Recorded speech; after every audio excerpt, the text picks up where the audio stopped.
우리는 예레미야 8장 4절로 17절 말씀을 함께 묵상을 하고 말씀을 나눕니다. 우리는 안전한가라는 제목으로 말씀을 나눕니다.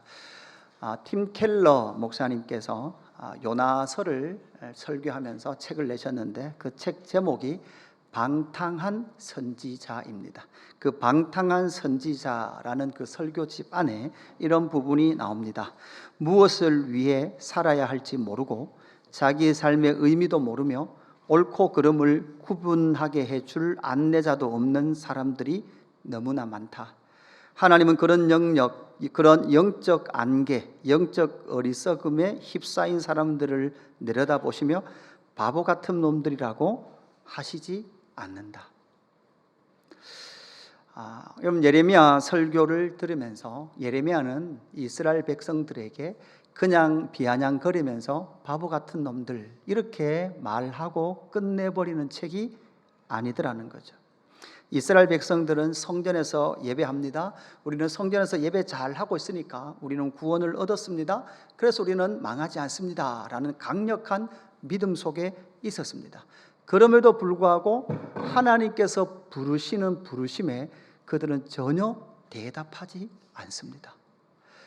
하나님을 향한 믿음은 있다고 말하지만 하나님께서 부르시는 부르심에는 전혀 응답하지 않았던 것이 이스라엘 백성들의 특징이었습니다.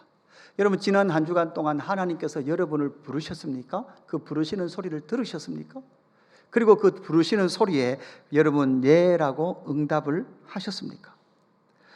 팀 켈러 목사님의 방탕한 선지자의 글이 계속 이렇게 이어지더라고요. 우리는 어리석어서 공경을 자초하는 사람들을 보고 꼴 좋다 말하거나 SNS에 어떤 바보들이 그따위 소리를 하는 거지? 라고 조롱하는 글을 올린다. 이 모두는 그들과 우리를 분리시키는 방식이다. 우리는 한편으로는 교만 때문에, 다른 한편으로는 그들의 불행이 우리의 것이 되기를 원하지 않는 마음에서 그들과 거리를 둔다. 자, 이 말은 무엇입니까? 그렇게 악을 행하거나 심판을 당하거나 고난을 당하는 사람들에게 우리는 그냥 꼴 좋다라고 말하거나 내가 그럴 줄 알았다, 네가 그러니까 그러는 거다라고 생각하거나 말해버리죠. 그리고 우리는 그들과 분리시킵니다. 우리는 저 사람들과 같지 않습니다 이렇게 말해버리죠. 그러나 여러분, 우리가 예레미야서를 읽어보면 여러분, 예레미야 구조가 어떻습니까? 양이 어떻게 된다고요? 구약 성경 전체에서 시편 다음으로 긴 책이 예레미야서예요. 그리고 예레미야서에 뭐 좀 다른 게 나오느냐? 다른 게 안 나와요. 지금 우리가 8장을 묵상하고 있잖아요. 이 내용이 52장까지 계속 가요. 계속 심판과 하나님 아버지의 징계의 메시지가 계속해서 선포되는 거예요. 여러분, 여기서 제가 왜 팀 켈러 목사님의 이 책을 인용을 했는가 하면, 이쯤 되면 우리는 이 정도 말 안 들으면 우리는 뭐라고 말합니까? 됐다, 니하고 내하고는 마다 절연이다, 너에게 더 이상 말할 필요가 있다 없다? 없다. 예레미야 7장은 예레미야의 설교라 그랬습니다. 오늘부터 보는 이 8장 4절부터 해서 10장 25절까지는 또다시 예레미야의 눈물과 하나님의 눈물이에요. 4장부터 6장까지 있었던 그 또다시 눈물 나는 그 말씀이 또다시 이스라엘 백성들에게 반복되는 거예요. 여러분, 우리라면 뭐라고 말했죠? 우리는 그냥 절연이에요. 꼴 좋다, 네가 그러될 줄 알았다 라고 그냥 말하고 치부하고 끝내버릴 건데, 그러나 하나님은 그렇게 하지 아니하시고 예레미야 몇 장까지? 52장까지. 하나님의 성품은 우리의 성품과 다르다는 거예요. 팀 켈러 목사님이 이 부분을 이렇게 계속 이어갑니다. 그러나 하나님은 그렇게 하지 않는다. 진정한 긍휼, 우리의 마음을 다른 이들에게 자발적으로 붙들어 맨다는 것은 그들의 슬픈 상황 때문에 우리가 슬퍼한다는 뜻이다. 꼴 좋다라고 말하면 끝나버릴 건데, 그렇지 않고 그들의 상황을 끌어안고 그들의 상황을 함께 끌어 나를 묶고 그들과 함께 아파하고 슬퍼하는 것처럼 하나님 또 뭐 한다는 거예요? 하나님은 이스라엘을 당신과 함께 묶어버립니다. 그냥 꼴 좋다, 내가 그렇게 될 줄 알았다 라고 취급하지 아니하시고, 하나님도 울고 계시고 누구도 울고 있고 예레미야도 울고 있는 것이 예레미야서의 전체 내용이라는 거죠. 여러분, 신약에 오면 예수님도 이 땅에 오셔서 어떻게 하셨을까요? 예수님도 이 땅에 오셔서 우셨습니다. 여러분, 복음서를 보면 예수님의 표정이 웃고 계시는 표정이 많을까요? 슬퍼하시는 표정이 많을까요? 한 10배 가까이가 슬퍼하는 표정이 많으십니다. 누가복음 19장 41절에 뭐라고 말씀하시는가 하면 제자들이 예루살렘 성전, 그죠? 예루살렘 성전, 제2성전, 수르바벨 성전이고 그것을 헤롯이 아름다운 황금 돌로 증축하는 그 예루살렘 성전을 보면서 예수님, 이 성전이 아름답지 않습니까? 이렇게 묻고 있는 그 성전의 아름다움, 예수님 시대 때도요, 저 성전이 아름답고 성전에서 예배하고 있으니까 우리는 전혀 문제가 없습니다라고 생각하고 있었던 그 시대였단 말이죠. 그 시대 그 성전을 바라보시며 예수님께서 가까이 오사 성을 보시고 우시며 이르시되 너도 오늘 평화에 관한 일을 알았더라면 좋을 뻔하였거니와 지금 내 눈에 숨겨졌도다. 날이 이를지라 내 원수들이 토둔을 쌓고 너를 둘러 사면으로 가두고 또 너와 및 그 가운데 있는 내 자식들은 땅에 메어치며 돌 하나도 돌 위에 남기지 아니하리니 이는 내가 보살핌을 받는 날을 알지 못함을 인함이라 하시니라. 여러분, 이 말씀이 무슨 말씀입니까? 여러분, 지금 예수님 시대에 있던 성전은 제2성전 수르바벨 성전이에요. 지금 예레미야가 살던 시대는요, 솔로몬 때 건축된 솔로몬 성전 제1성전이에요. 이 제1성전은 예레미야가 이렇게 말했던 것처럼 실제로 예수님 오시기 600여 년 전에 어떻게 됩니까? 바벨론에서 무너집니다. 그때 무너질 때 어떻게 된다고요? 시드기야의 자식들, 왕족들, 유다 족속들이요, 아이들이 다 높은 바위 위에서 절벽 밑으로 블레셋 바벨론 군인이 던져버립니다. 바위 밑에 애들이요, 자식들이 떨어져서 바위에서 다 깨지는 것을 봅니다. 그리고 어떡합니까? 남유다의 왕이었던 시드기야의 누나를 빼버립니다. 이것이 남유다가 망할 때 절망적인 모습이었어요. 그리고 나서 그들이 바벨론에 70년 살고 돌아와서 다시 건축한 게 뭐예요? 그게 예수님 당시의 성전이었던 스룹바벨 성전이에요. 그런데 예수님은 그 성전을 보면서도 또 뭐라고 말씀하십니까? 똑같이 유다 말기의 시드기야 때처럼 이 성전, 제2성전 이것도 또 무너질 것이고 너희 자식을 또다시 땅에 메어 치멸당할 그날이 있을 것이다 라고 예수님께서 말씀하시면서 울고 계셨다는 거예요. 이게 언제 이루어집니까? 30년 후 AD 70년이 되면 로마 티투스 장군에 의해서 예루살렘 제2성전과 예루살렘 성이 함락될 때 이 일이 또다시 일어나게 되더라는 것이죠. 이 일은 또다시 종말의 때에 우리에게 또다시 일어날 일들일 수 있다는 경고를 여러분 들으십시오. 어제 금요 기도의 말씀처럼 자식을 불에 집어던지고 물에 삶으며 끝없이 자식조차도 자신의 꿈의 성취로 사용했던 이스라엘 백성들의 우상 숭배가 지금 오늘을 살아가고 있는 저와 여러분 시대에도 끊임없이 우상을 섬기고 있는 우리의 모습이나 이스라엘 백성들의 모습이 별반 다르지 않다라는 그것을 우리는 예레미야서를 통해서 발견해 내야 되는 것이죠. 1장부터 7장까지의 내용을 요약하면 이 내용이죠. 이스라엘 백성들은 하나님께서 이스라엘에게 약속하신 약속이 있었음에도 불구하고 그 약속에 아무도 관심을 가지지 않습니다. 하나님이 왜 이스라엘 백성들을 조성하셔서 출애굽시켜서 약속의 땅으로 데리고 오셨는지에 대한 아무런 생각이 없습니다. 여러분 인생을 왜 이 땅에 보내셨고 이 땅을 살게 하셔서 오늘 나를 이 예수 그리스도 교회에 보내서 살아가게 하시는가 라는 것을 여러분에게 묻는다면 여러분은 대답할 수 있어야 합니다. 뭐에 근거해서? 성경에 근거해서. 하나님의 그 인도하심과 하나님의 법을 버리고 있었던 이스라엘 백성들에게 하나님은 회개하고 돌아오라는 거예요. 그 회개하고 돌아오라는 말은 뭡니까? 여러분이 개인적으로 설정했던 그 모든 꿈들과 소망들은, 희망들은 버리고 하나님이 나를 부르신 부르심의 뜻 가운데로 들어오라라고 말하는데 이스라엘 백성들은 돌아오기를 거절하죠. 그 거절함을 통해서 하나님은 엄청난 심판을 그들에게 선언하십니다. 이 심판은 무엇입니까? 북쪽에서 오는 그 나라들, 아수르, 바벨론이라는 그 나라에 의해서 하나님의 나라 이스라엘 너희는 망하게 될 것이다.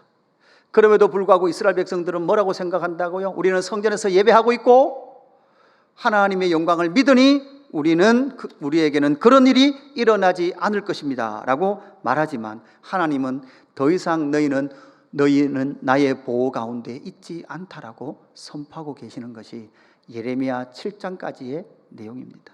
여기서 우리는 질문해 봐야 합니다. 이스라엘 백성들은 지금 안전합니까? 안전하지 않습니까? 안전하지 않습니다. 하나님에 대한 오해는 무엇입니까? 성전 제사만 잘하고 글자와 활자화된 이 율법만 잘 지키면 된다고 생각했어요. 그러나 중요한 것은 무엇입니까? 그들은 하나님을 향한 마음이 없었습니다. 성전에 오지만, 제사는 드리지만 하나님을 향한 뜻과 계획과 하나님의 섭리와 주권을 인정하고 싶은 마음이 하나도 없었습니다. 차라리 그것이 아니라 하나님이 나를 맞춰주셨으면 좋겠다라는 생각뿐이었습니다. 여러분의 삶은 과연 안전합니까? 최근에 비가 많이 와서 많은 피해를 입었지 않습니까? 오송에 여러분 지하차도에 여러분 후진하던 차 아직도 기억나시죠? 후진하던 차처럼 여러분이 지금 서 있는 그 자리, 여러분이 살아가고 있는 그 삶의 자리가 과연 안전한가라는 그 질문을 던져 보아야죠. 여러분, 여기 예수 그림교도 비가 많이 오면 우리 설계하신 설계사님이 전화가 와서 목사님 건물 안전합니까? 이렇게 물어요.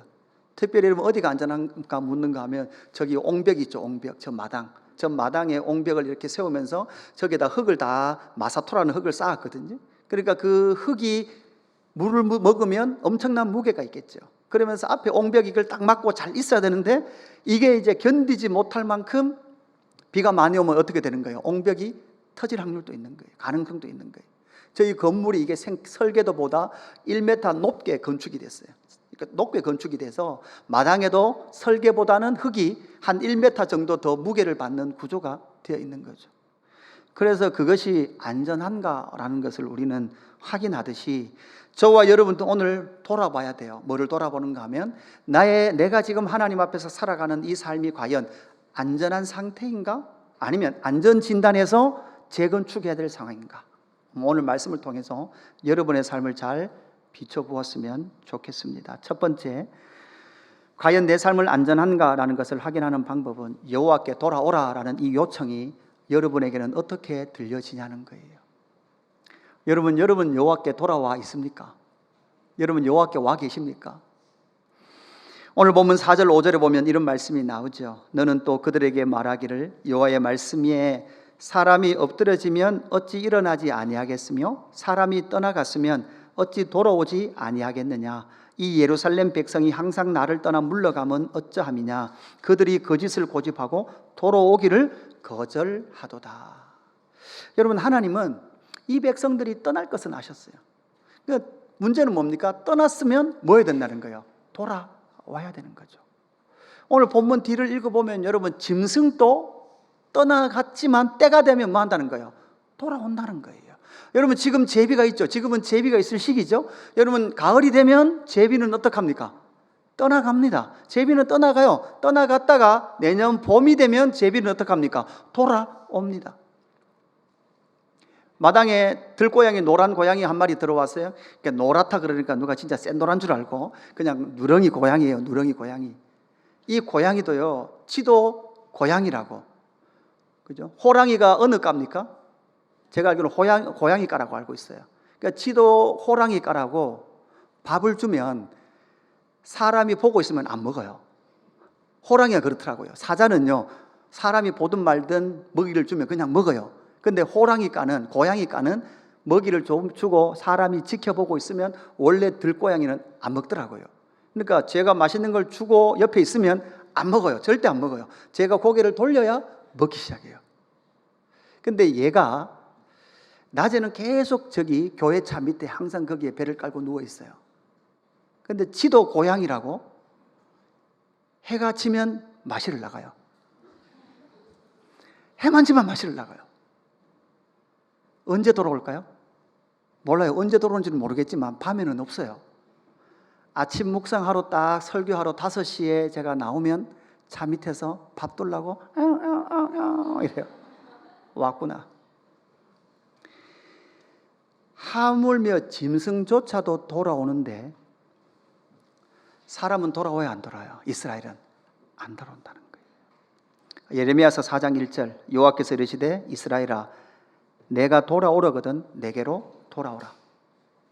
산비둘기 제비 두루미도 돌아올 집을 알며도 불구하고 이스라엘 백성들은 돌아오지 않더라는 거죠. 여행을 갔다면 여행의 기간이 끝나면 집으로 돌아와야 합니다. 하나님께로 돌아와야 함에도 불구하고 그들은 하나님께 돌아오지 않고 있었습니다. 아무리 돌아오라고 말해도 그들은 돌아오지 않습니다. 아니, 그들은 반대로 큰 소리 칩니다. 우리는 하나님께 돌아와 있습니다. 우리는 성전에서 예배 잘 드리고 있고 율법을 지키고 있고 그래서 우리는 안전합니다. 우리는 여러분 다른 말로 하면 우리도 예배를 잘 드리고 있고 또한 모든 기도도 하고 있고 구원의 확신이 있으니까 우리는 안전합니다 라고 신약의 성도인 저와 여러분도 이렇게 말할 수 있겠죠. 그러나 구약 성경을 총정리하는 말라기서, 그 말라기서 중에서도 말라기서 가장 마지막 장, 가장 마지막 절에 보면, 부분에 보면 이런 말씀이 나오죠. 말라기서 4장 5절 보라 여호와의 크고 두려운 날이 이르기 전에 내가 선지자 엘리야를 너에게 보내리니 그가 아버지의 마음을 자녀에게로 돌이키게 하고 자녀들의 마음을 그의 아버지에게로 돌이키게 하리라. 그럼 여러분 중요한 것이 무엇인가요? 마음이라는 거예요. 여러분의 마음이 어디를 향하고 있다는 거예요? 누구를 향하고 있다는 거예요? 여러분의 마음의 본실, 그 마음의 중심이 여호와 하나님을 향하고 있냐는 거죠. 명목상의 교회를 다니는 사람들은 많이 있을 겁니다. 어떻게 보면 구약의 이스라엘 백성들의 이 흑암 같은 이 시대 가호처럼 신약의 교회 시대인 저와 여러분의 이 시대도 많은 사람이 교회를 다니고 있을 겁니다.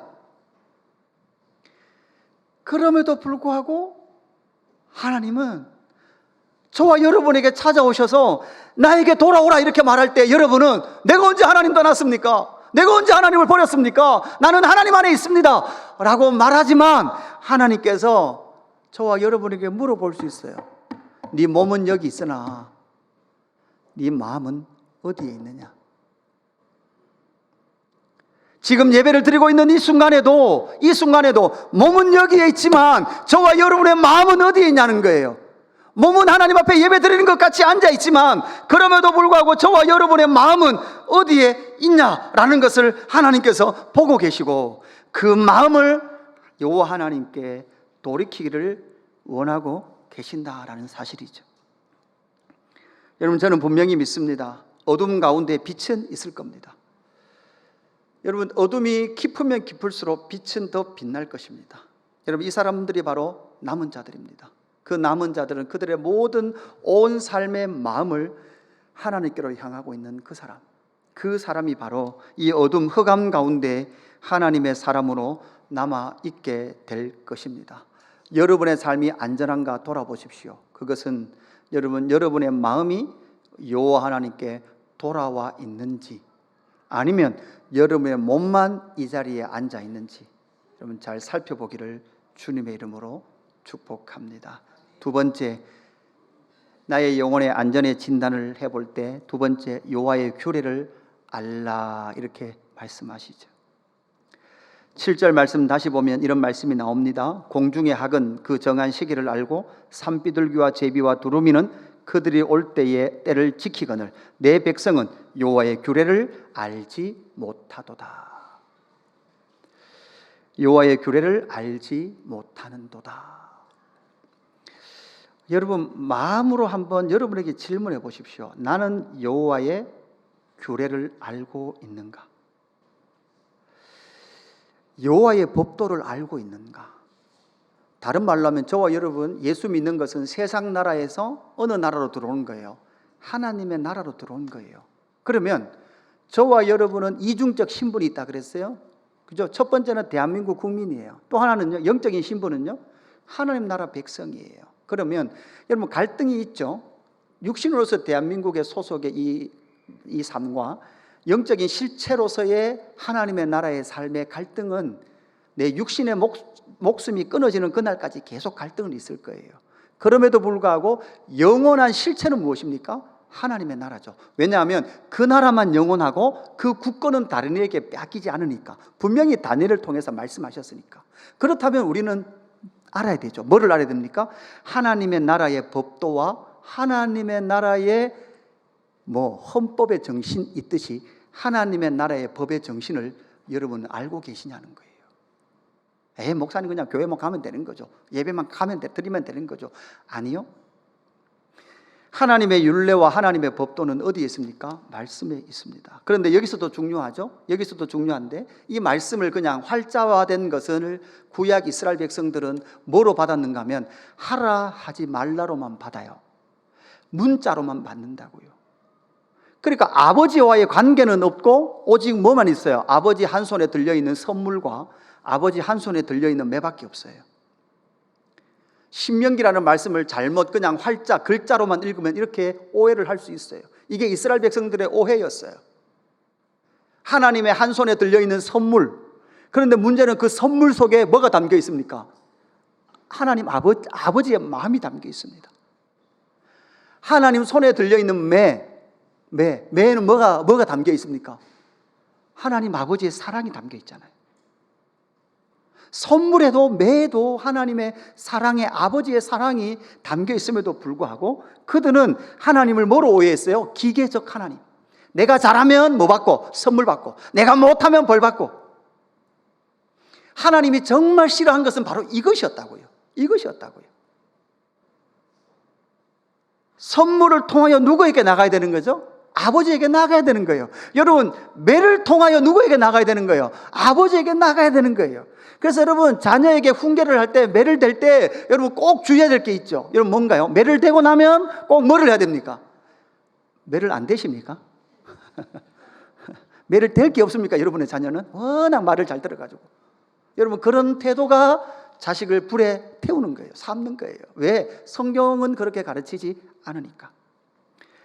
강하게 책망하고 사랑하며 꼭 안아주십시오. 이 두 가지를 통해서 부모의 마음을 어릴 때부터 인식시키십시오. 그래서 모세오경에 보면, 율법책에 보면 대부분 그렇게 되어 있습니다.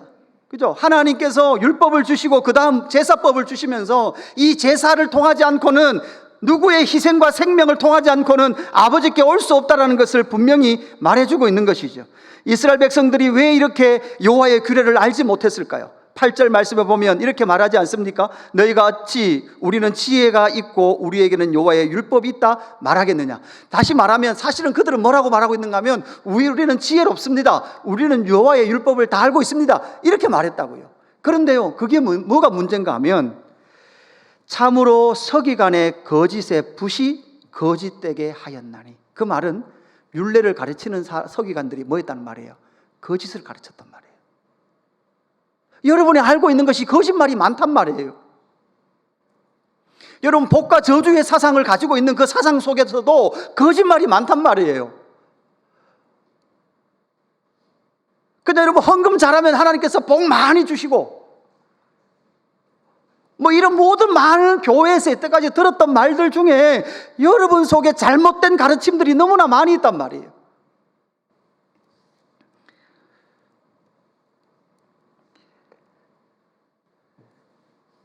그러니까 붓을 든 서기관들이 거짓을 그들에게 가르쳤던 것이죠. 그뿐만 아니라 여호와의 말을 버립니다. 9절 말씀에 보니까 지혜롭다 하는 자들은 부끄러움을 당하며 두려워 떨다가 잡히리라.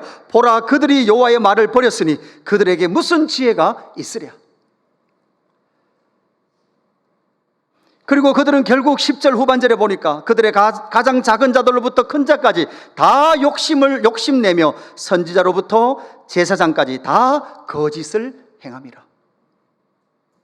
그러니까 여러분, 우리는 진리를 진리대로 알도록 몸부림쳐야 돼요.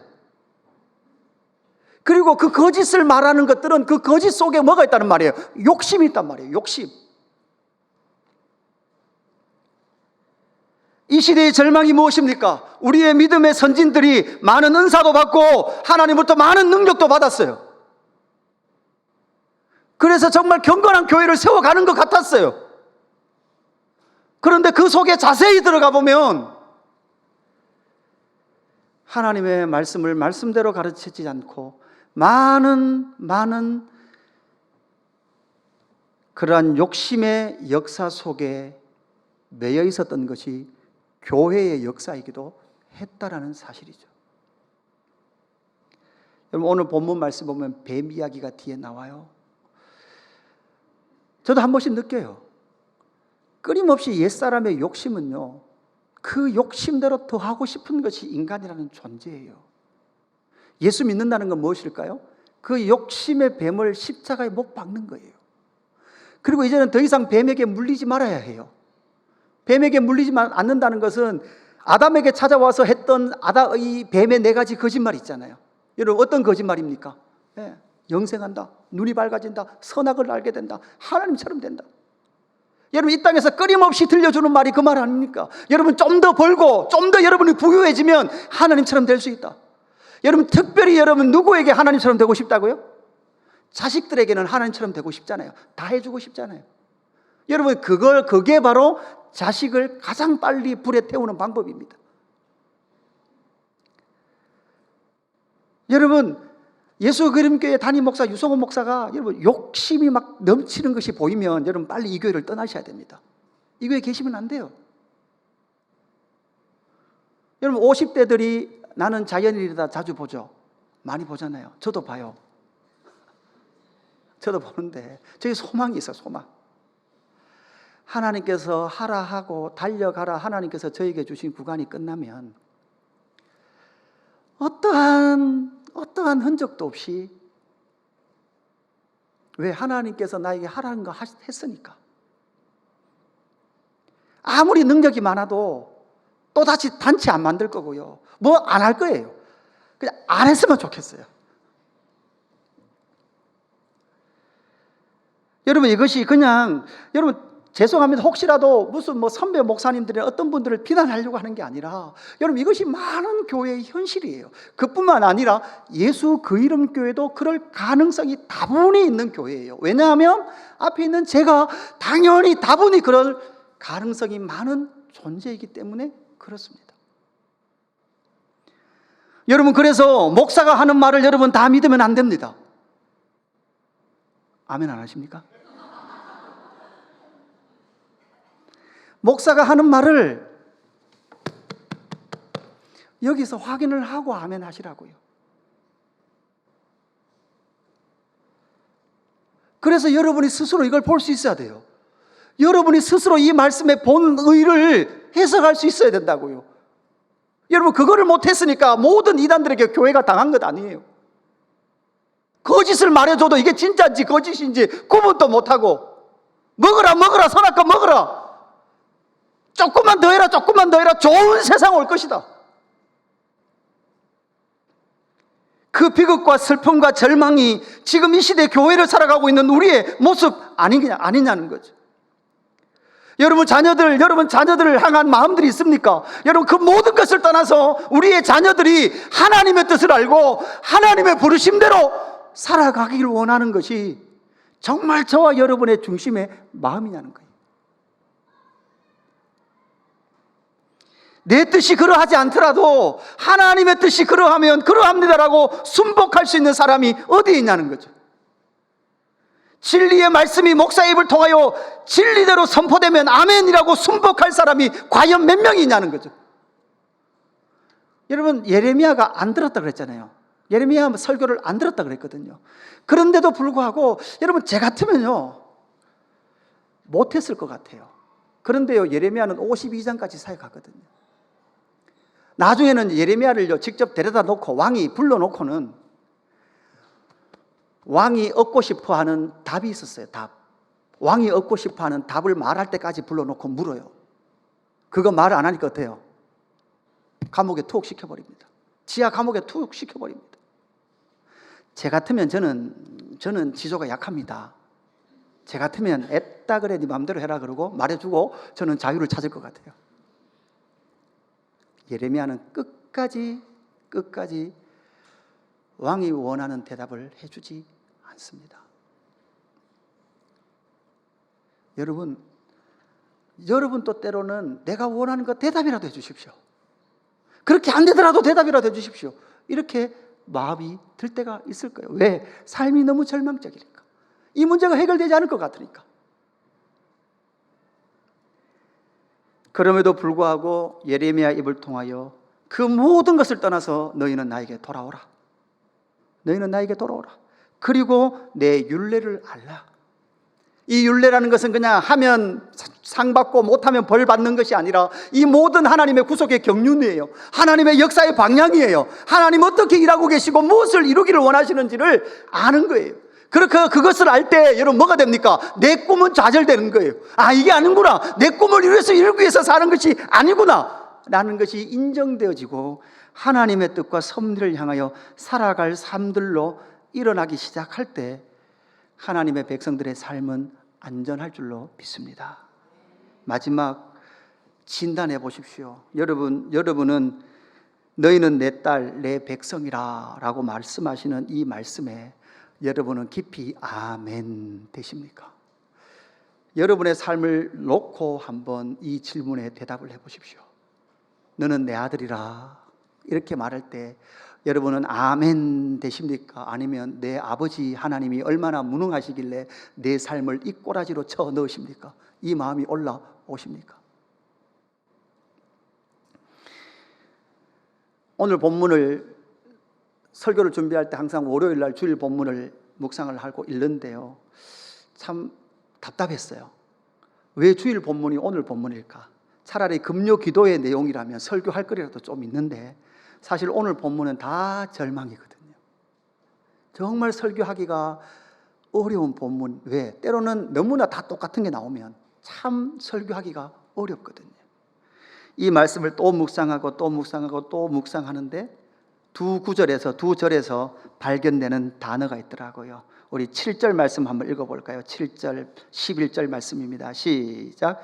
공중의 학은 그 정한 시기를 알고 산비둘기와 제비와 두루미는 그들이 올 때를 지키거늘 내 백성은 여호와의 규례를 알지 못하도다. 11절 시작. 그들이 딸 내 백성의 상처를 가볍게 여기면서 말하기를 평강하다 평강하다 하나 평강이 없도다. 아멘. 여러분, 하나님께서는 이스라엘 백성들의 죄악을 보고 하나님께로 돌아오지 않는 모습을 보면서 비아냥거리시고 꼴 좋다, 내가 그럴 줄 알았다라고 말씀하시면서 이스라엘 백성과 손절하지 않으십니다. 그리고 이 절망과도 같은 이 내용 속에서 하나님은 심판의 메시지를 선포하지만 그들을 향하여 끝까지 뭐라고 말씀하신다고요? 내 백성. 그리고 그뿐만 아니라 딸 내 백성의 상처, 딸의 상처. 여러분, 아들들은 상처가 나도 좀 괜찮아요. 흉터가 있어도 좀 괜찮아요. 여러분, 아들들 흉터 많잖아요. 남자들 맞죠? 흉터가 나도 뭐 별 괜찮아요.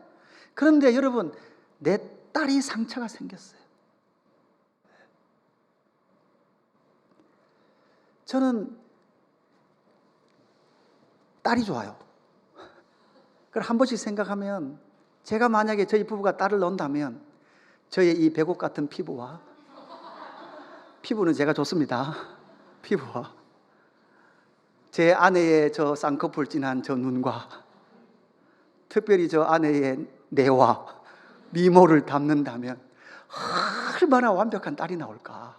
근데 문제는 저 딸의 얼굴에 상처가 생겼어요. 가정을 해봅시다. 그런데 지나가던 허집사가 목사님 괜찮아요, 이거 다 그래요, 아까댕기를 한번 바르세요. 그러면 속에서 뭐가 올라올까요? 불덩어리가 올라오겠죠. 하나님은 예레미야 52장을 걸쳐서 사실은 전체를 봐도요, 구약 성경 중에 이만큼 절망이 이어지는 책이 없거든요. 근데 그 절망 속에서도 끊임없이 하나님은 뭐라고 말씀하시는가 하면 내 백성, 내 딸, 내 백성아라고 부르시면서 그 아픔의 마음을 토해내세요. 그래서 여러분, 내일 본문에 보면 예레미야도 울고 누구도 울고 아버지도 울고 계세요. 그 백성들 돌아오기 위하여 매를 대시는 아버지의 눈물이 예레미야서에 끊임없이 흘리고 있는 하나님 아버지의 눈물로 나타나고 있다는 사실이죠. 여러분, 그것이 바로 예레미야가 우리에게 알려주고 싶은 하나님 아버지의 마음이죠. 여러분, 하나님은 우리의 아버지십니다. 여러분, 아버지시기에 우리의 삶에 어떠한 변화가 없어도 하나님 그분이 나의 아버지시기 때문에 나는 기뻐합니다, 노래합니다, 내가 기뻐하고 안전합니다라고 말할 수 있는 사람이 진짜 성도라고요.